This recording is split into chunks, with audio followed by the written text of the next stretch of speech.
Drew Blazik here again. This is the second video of our mortgage amortization calculator schedule. And what we're going to do in this video is we're going to build upon what we did in the first video. What I want to calculate is what if we made an extra payment? We have these cells right here. What if we make an extra payment each month?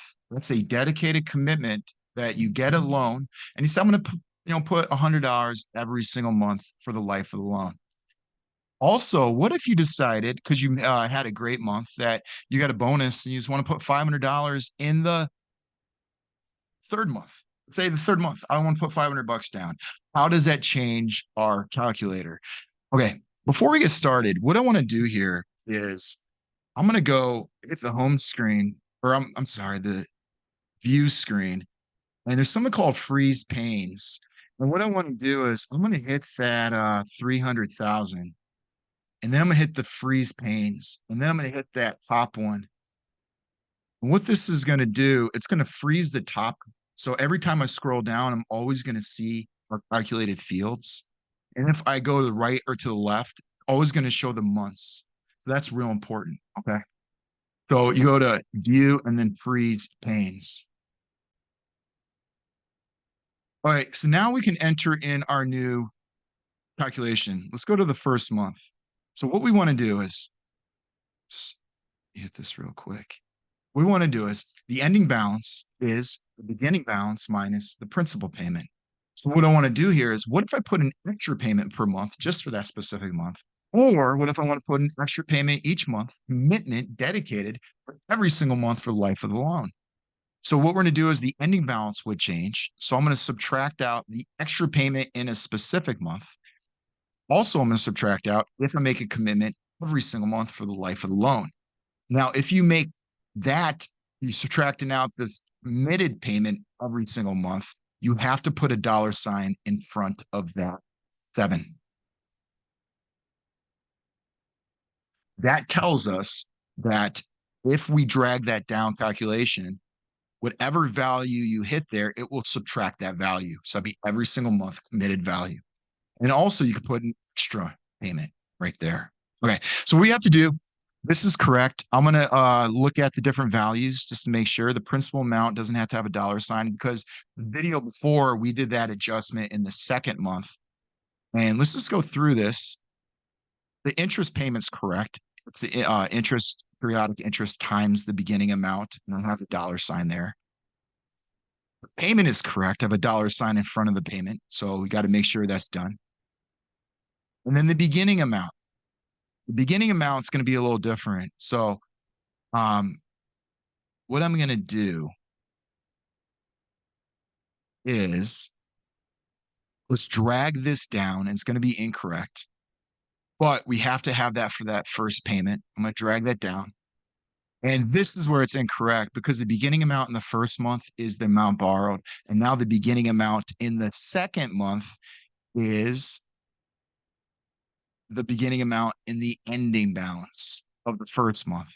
So that's the only thing I have to adjust. So I'm going to do the first month, and then I go to the second month to do it again. And now it's done correctly. So if we look at this, that's the ending balance. The payment's correct. The interest payment is correct. The principal amount would be correct. And the ending balance is subtracting out the specific payment for that month and a committed payment for that month. So now what we can do, I'm going to drag this all the way down.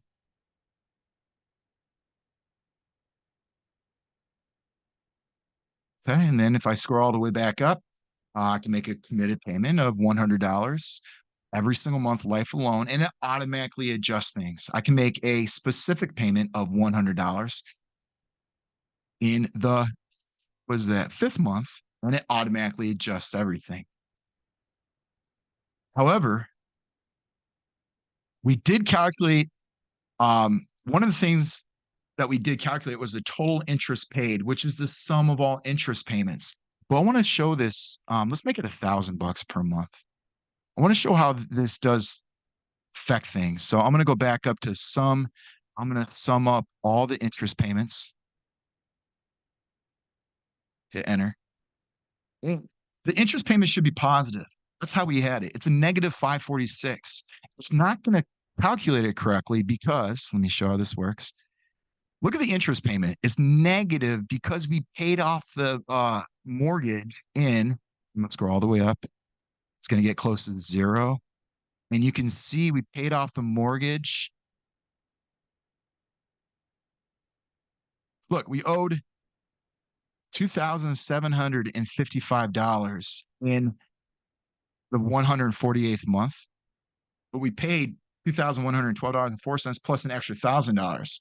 So we paid it off. So what that sum is doing is calculating all the positive interest amounts and then the negative. So that's not going to work if we want to have a function that shows an extra payment due. So let's go all the way back up and show what we have to do. We're going to have to change this function. It's not a simple sum function. Now what I'm going to say is it's going to be a sum if function.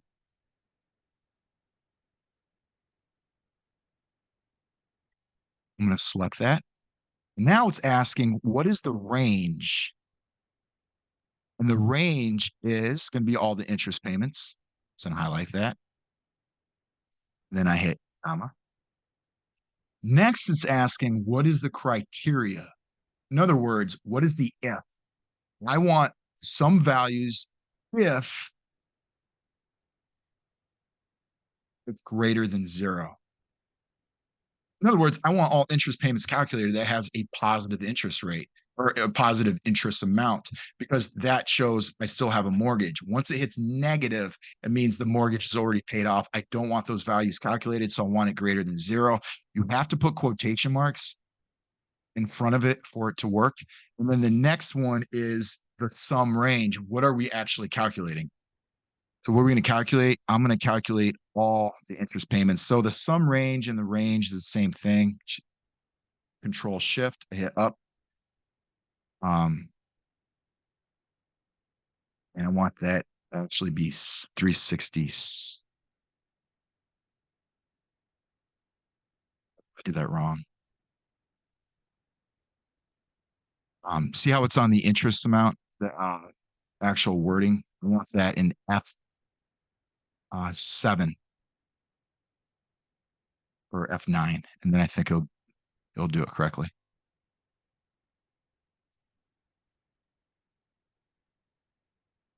All right. So we did all that. And then what I'm going to do is I'm going to make sure I'm going to go up to the formula bar up here. I'm going to close it up and it's going to give me a calculation. Now this is going to calculate all the positive interest payments. So if you pay it off sooner. So look, if I delete the extra payments, it's going to be back to the 460. But if you put an extra $100 per month, now it shows that you're only paying $380,000 and it correctly did it. All right, next one I want to calculate is how many months did it take to pay off the life of the loan? Okay. So we have to be careful about this calculation. What do I want, the interest payment or the ending balance or the principal amount? So let's scroll down to show you. Well, let's do $1,000 again.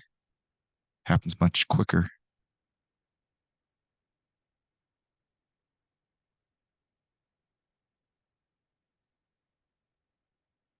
Oh, I'm already in the negative. So let's go back up right here.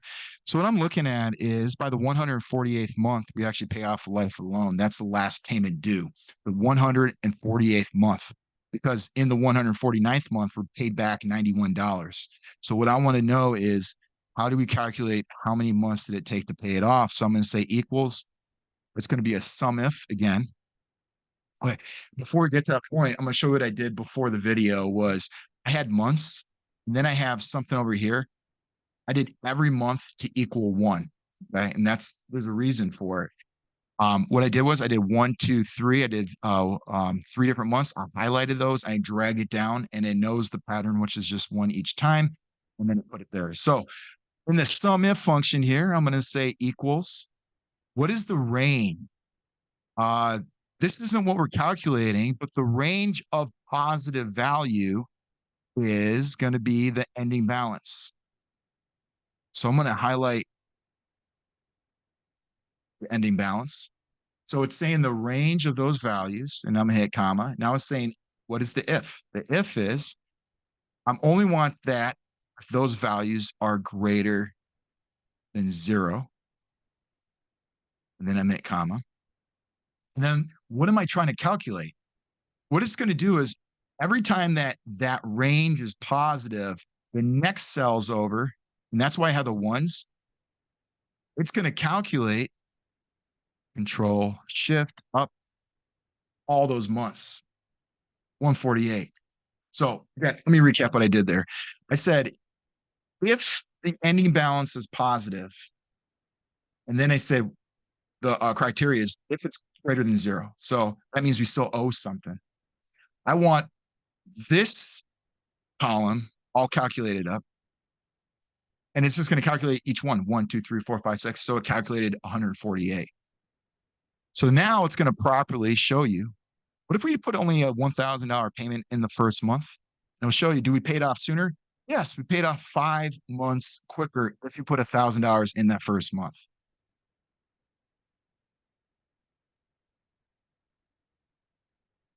Okay, I think that's it for this video. Next video, it's going to get a little more complicated. So we properly in this video did an extra payment in a specific month. We did extra payment in every committed month.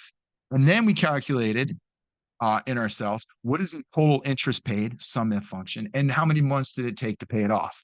The next video, what we're going to go off, how much interest did we save? Okay, because we knew what, if I delete this, we know we're paying 460,000. And if you make an extra $50 a month, now we're paying 415,000. Now you can just do the math in your head. What we're going to do is we're going to calculate in the cell, how much did we save? And then how much quicker did we pay it off? This is the months we paid off the loan, but how much quicker did we pay it off? The third thing in the video we're going to do is if you put $50 per month, what is the total percentage gained from that investment? Because then you can compare it. Should I put it down here? Should I buy a security? Should I put in Bitcoin? Should I buy low stock? Or how much did I gain from putting $50 a month? And that's going to get a little more complicated. We have to do a couple calculations from that point. So, hey, see you next video. Any questions, let me know. Last to be Christy.